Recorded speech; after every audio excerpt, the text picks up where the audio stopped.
Good afternoon, everyone.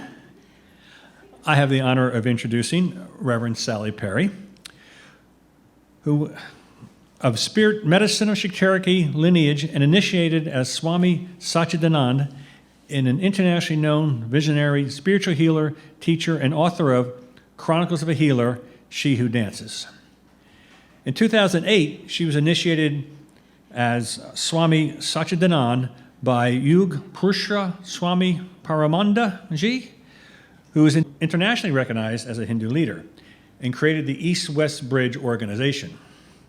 An ordained minister of the Fellowship of the Inner Light, Reverend Perry was an official observer of the 2000 World Millennium Peace Summit at the United Nations and received the Hampton Roads of Virginia Outstanding Businesswoman of the Year Award. May I present Reverend Sally Perry.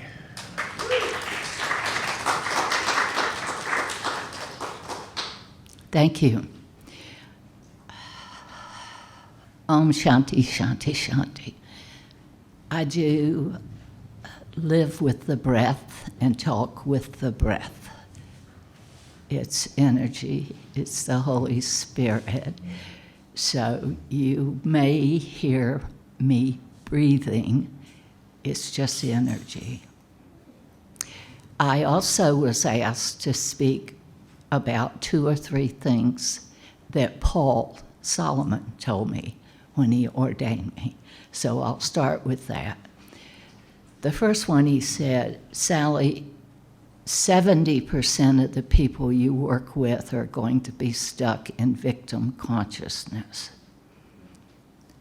When I moved back here 7 years ago, telling Sharon that, she said, well, he thought you were more evolved because he told everybody else 90% of the people were stuck in victim consciousness. So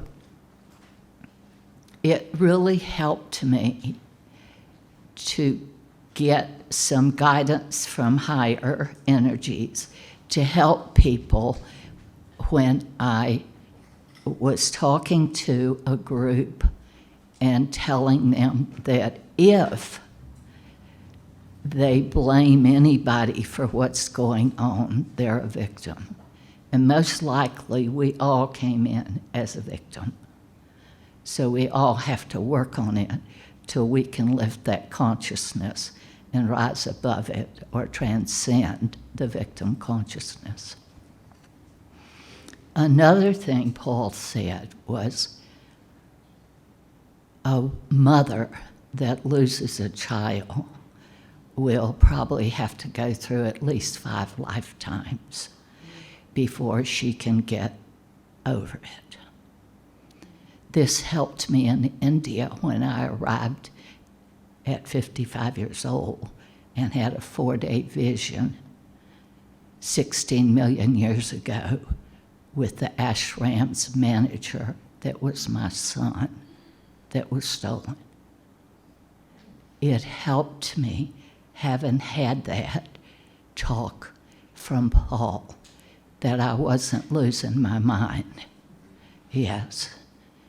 Later, I'll tell you another thing he told me, but I'm going to proceed now with the Native American medicine wheel as I know it.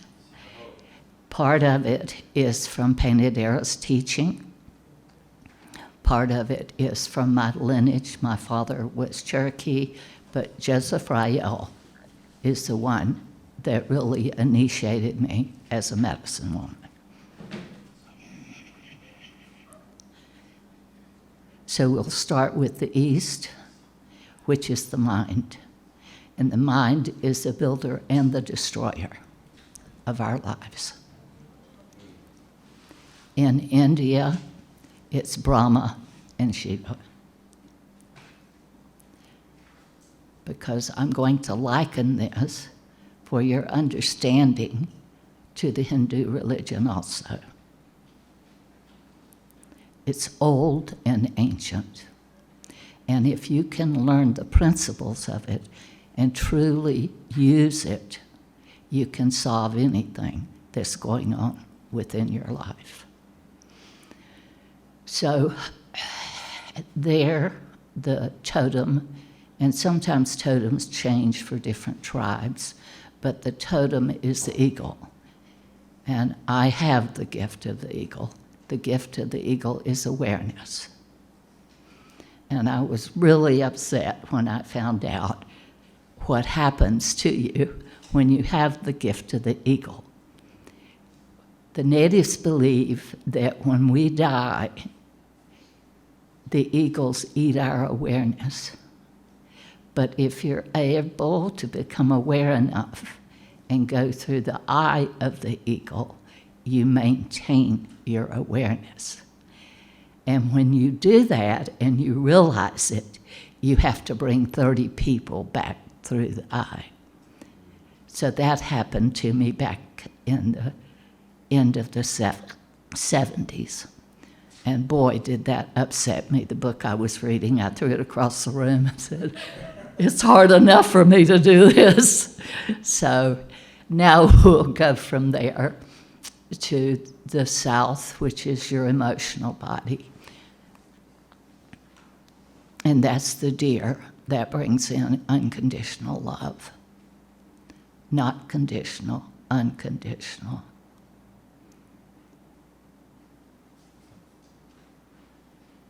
Unconditional is one without the other. It's oneness.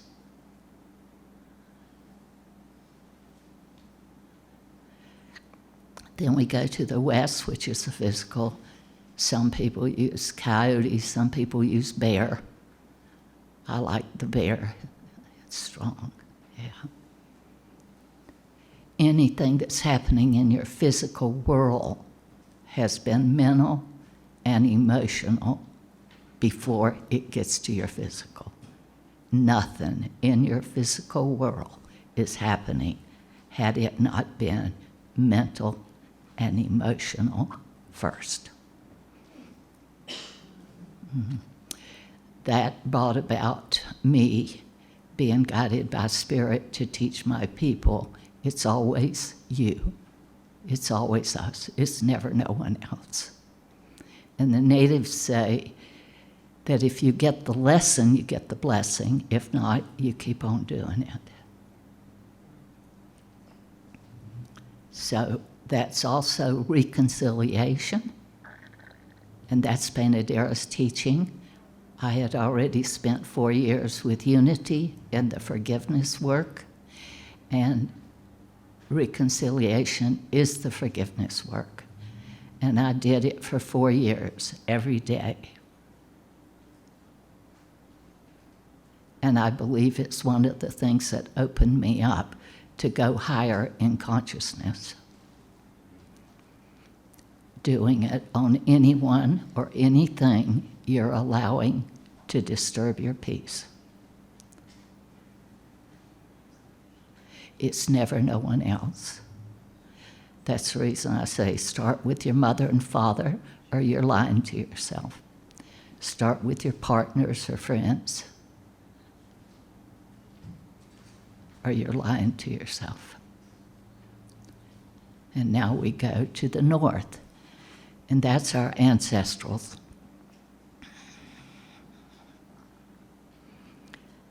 That can go back many lifetimes, your same ancestors.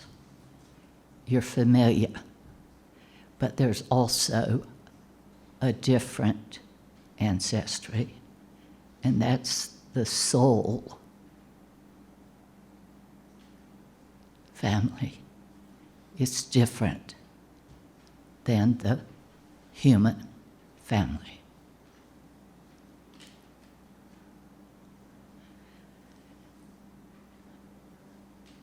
There's the white buffalo for most people there in the north.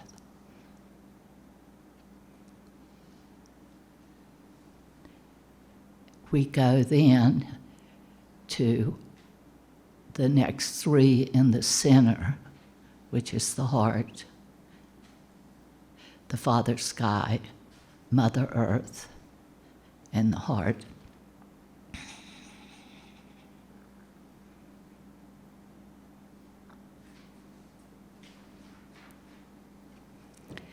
We keep a children's fire going in the medicine wheel during ceremonies. And that's for healing for the children within the adult and the children in the world.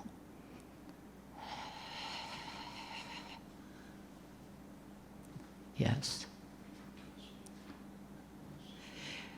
The inner child is suffering on this planet. Some years ago in India, the elephants, Lord Ganesh, was taking the milk. They wrote it. And when I got back, it was in articles around the world.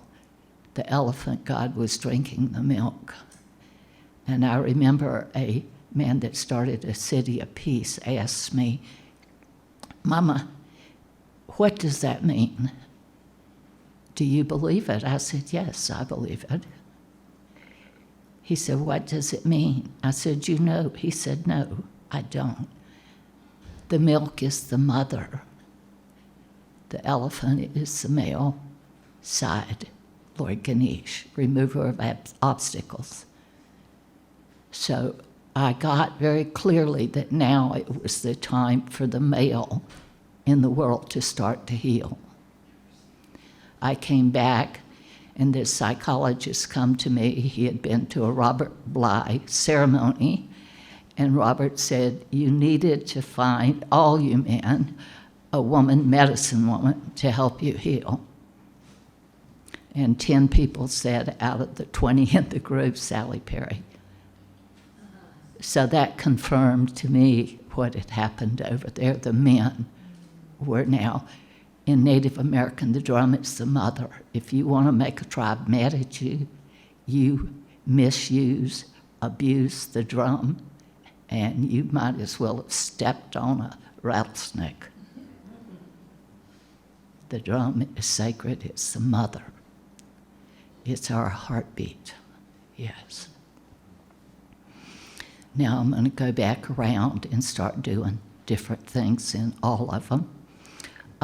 One thing I want to express is all tribes use the colors differently.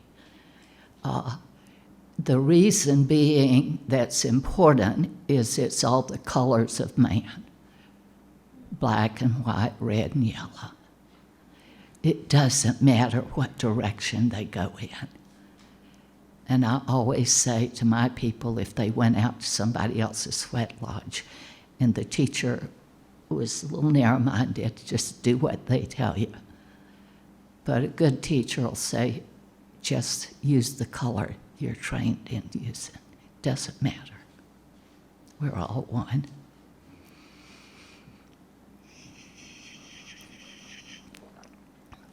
Another thing you may want to write down is the birthdays, and Joseph taught me this. January, February, March is in the east. Your soul come in the east.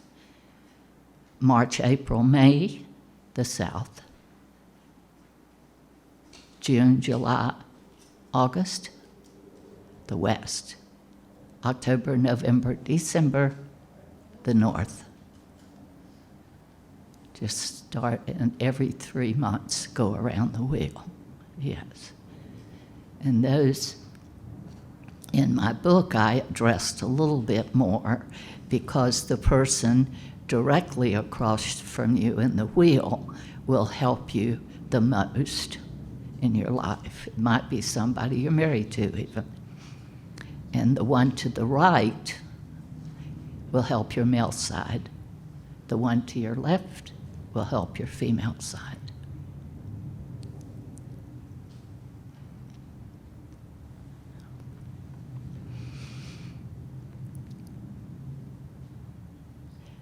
Now, I want to interject what Swami Paramananji, Mahamandaleshwar Yug Purush Swami Paramananji Maharaj. I said, "Oh my God, if you keep getting names, I'm going to just call you Swami." He said, "Gee," which is yes. Yug Purusha is a soul that comes down every 430,000 years to help the people. That's where my self my little self was set up to be when I was 55 years old, and went back and lived there on and off for 6 years, and then started a center in Richmond, and he came.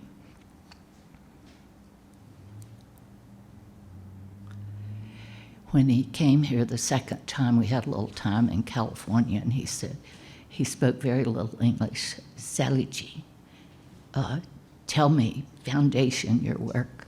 So I just drew the wheel: mind, emotion, physical, spiritual. Gee. He looked at me, you're teaching what I teach. I thought, I've been asleep too many times for hours writing and being with him. There's no way I could teach what he was teaching.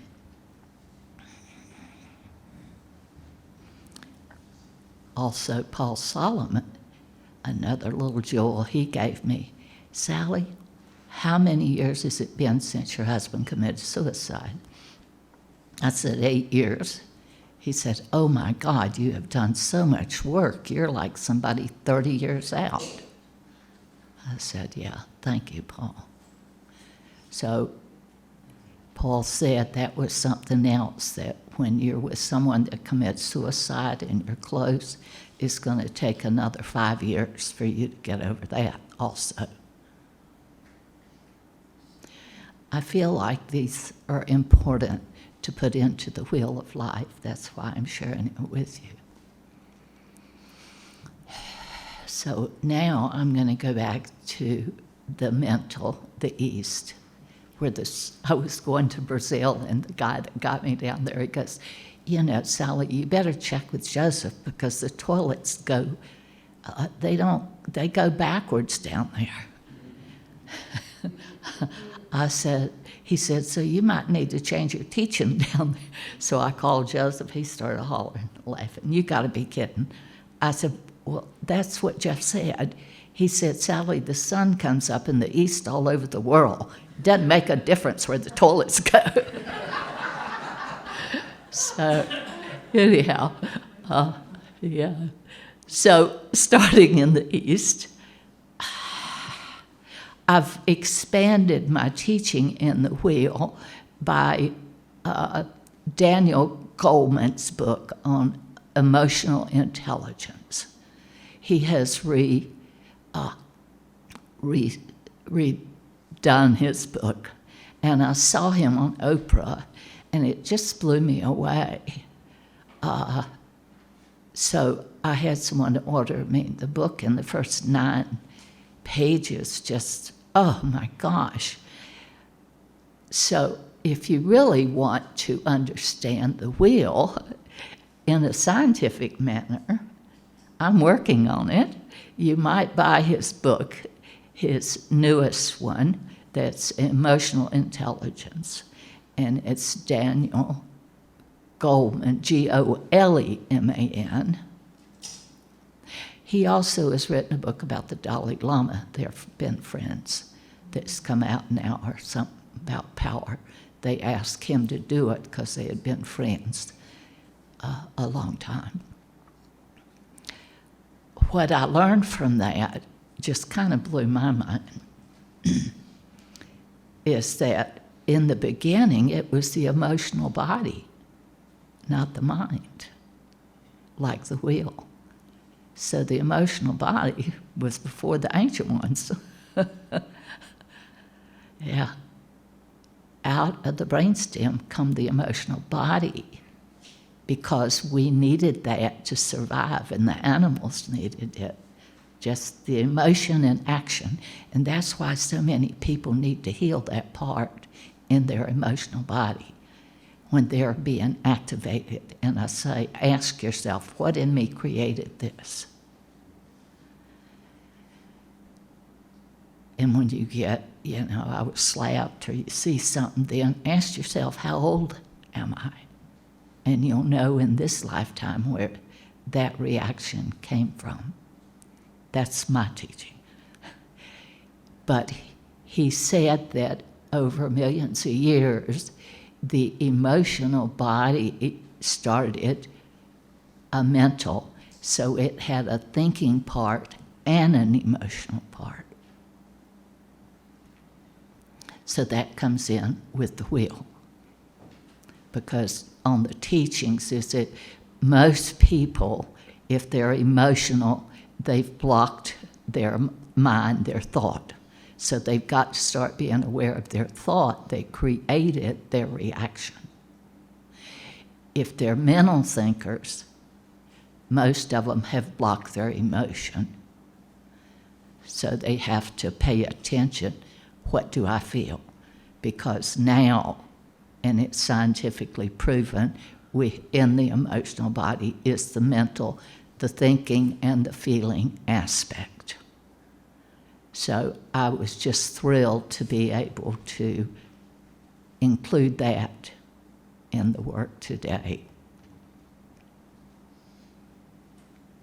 Finally, science is catching up with us. His book, updated for 25 years. 25 years ago it was published, and now it's out.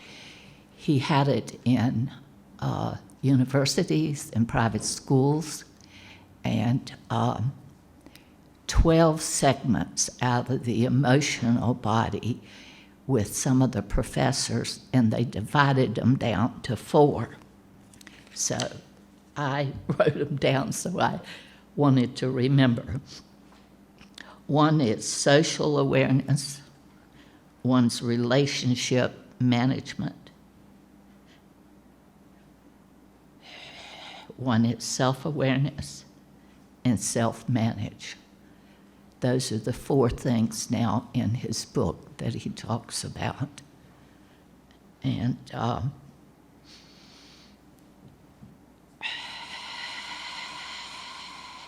he also said that now company presidents, professors in college, are now using emotional intelligence before IQ.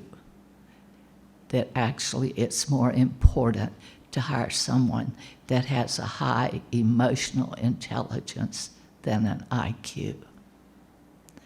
So what makes me so happy is that this has come together, bringing the mental and the emotion together.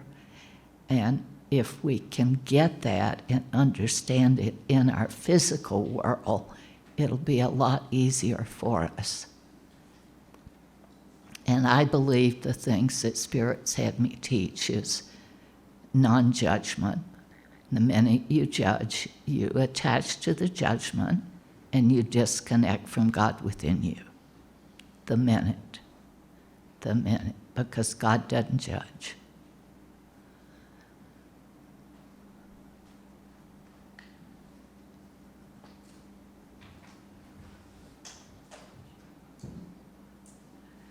So coming back to Swami, it was over 11 years before I got a whole book from him in Hindi on eternal life. In '85 at my Vision Quest, they told me on the Ute Reservation, you now had eternal life. I had no idea what that meant, nor was I ready to look at it. So 11 years later, I'm in India. And my friend that had been with me, your guru is very evolved. You bet, I know you believe people just come to you, you just learn it, it comes. You have to ask him something.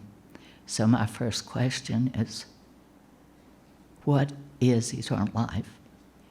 They had told him I'd be there 3 days before. He had been waiting, he had to leave in an hour. So they said the book he had was his, only copy of his latest book. So he hands it to me, I put it to my heart and hand it back. Hands it to me again, I put it to my heart and hand it back. He hands it to me again, I do this.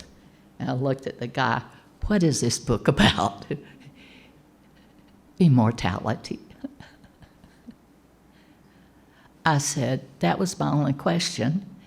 Now I get a whole book, but it's in Hindi. So while he was gone the 2 weeks, Spirit showed me, which I talked about that book, the picture of me and him together, and that book being interpreted.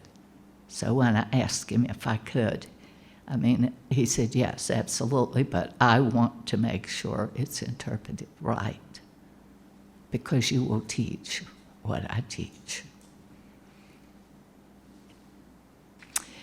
And I remember another time we were traveling in his van, and Lord Shiva is a big one, setting up there. And he knew I had been told I had walked with Adi Shankaracharya, and I couldn't even say the name, and I'd kind of forgot about it. And he looked at me and he said, Shiva Adi Shankaracharya.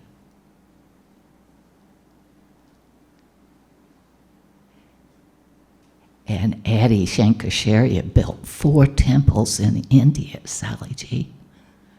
One in the east, one in the south, one in the west, and one in the north. 10 days after I first got there, Mary DiMartina and I are going way up in the Himalayas with the van on this little road, and all the saints start praying. I said, why are they praying? Very dangerous road. I said, why do we have to come here? Adi Shankaracharya Temple. Yeah. So that's what made me realize that it's the same. They just go deeper with it. But when I get this stuff with the science and the books that's coming out that connects to the wheel, I feel like science is connecting with it.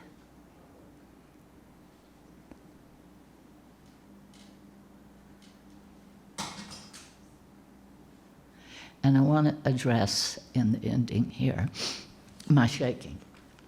It started a long time ago, and Dr. Haller helped me, and it would come Tuesdays and Saturdays, and I could see in people's bodies. And of course, later, I worked with the psychic surgeons for 10 years. I could smell sickness, different things, and Dr. Haller took me under her wing. Angie was part of that group too. And the shaking, every time I went a higher dimension, I shook more, but I also knew more. So it didn't bother me.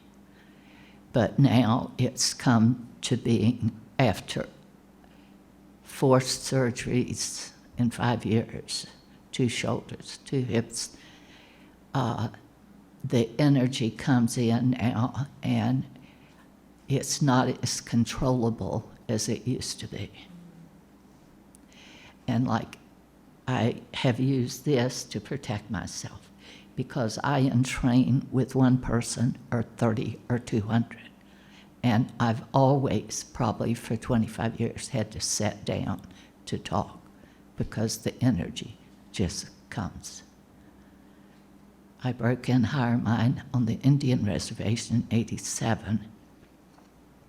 My mind is like the sky. I know nothing, but I have absolute able to pull through anything I need. And sometimes it's just finding Daniel Goleman's book. Yes.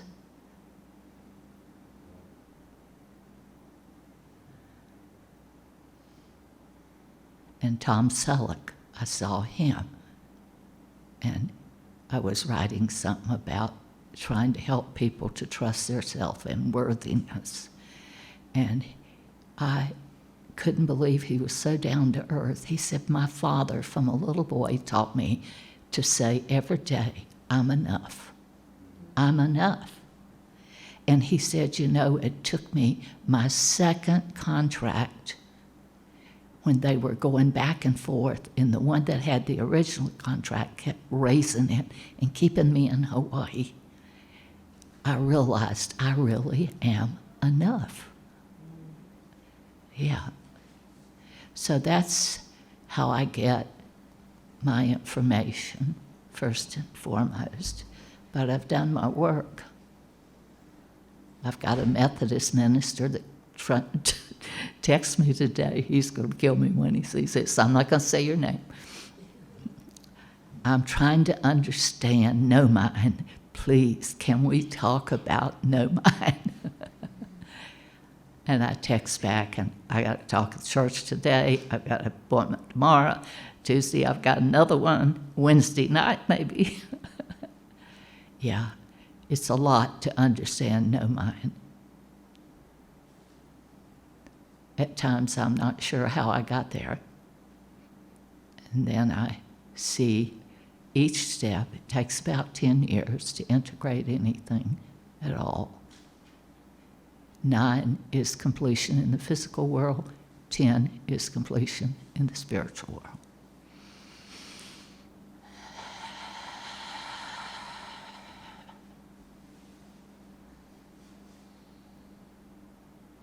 So I'll close this knowing that we truly are one. It's just the realizing of that takes so many lifetimes. Yes. And God bless this fellowship of inner light. I am so graced by being here and being part of this soul group. And Swami Paramananji, Om Shanti, Shanti, Shanti. God, peace, peace, peace.